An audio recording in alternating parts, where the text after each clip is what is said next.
সকালবেলা যদি এমন লোভনীয় ভর্তা দেখি তাহলে তো দিনটাই পুরা ভালো যায়। আজকের ভর্তার কিন্তু সেই স্বাদ হয়েছে। সবকিছু কিন্তু এই ব্লগে রয়েছে। সো ভিডিওটা না টেনে সম্পূর্ণ দেখার অনুরোধ রইল। কিভাবে ভর্তা বানাইছি দেখাবো। ভাত রান্না করেছিলাম, ওই ভাতের ভিতরেই আলু সেদ্ধ, ডিম সিদ্ধ, কাঁকরোল দিয়েছিলাম। তারপরে পেঁয়াজ কুচি আর রসুন কিছুটা ভেজে নিয়েছি সরিষার তেল দিয়ে, আর সাথে হচ্ছে মরিচ। মরিচ দেখলে তো আমার জিভে পানি এসে যায়। এই যে এখন ভয়েস দিচ্ছি, জানেন আমার কিন্তু এখনো জিভে পানি চলে আসছে।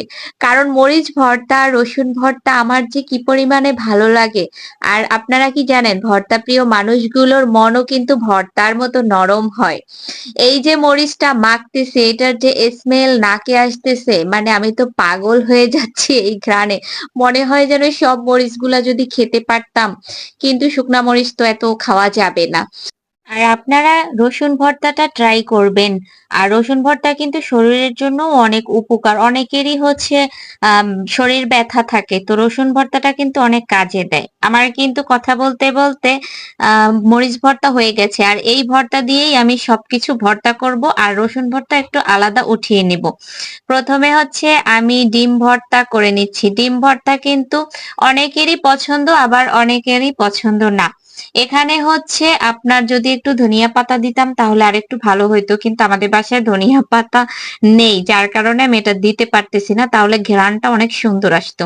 আমার কাঁকরোল ভর্তাও হয়ে গেছে, এরপরে আলুটাও ম্যাশ করে নিচ্ছি। আলু ভর্তাও করে নিব। সরিষার তেল দিয়ে দিয়েছি আগেই, আর মরিচগুলো দিয়ে আলুগুলোরে একদম সুন্দর করে মেখে এই যে ফাইনালি আমার ভর্তা রেডি, আর সাথে এক টুকরো লেবু।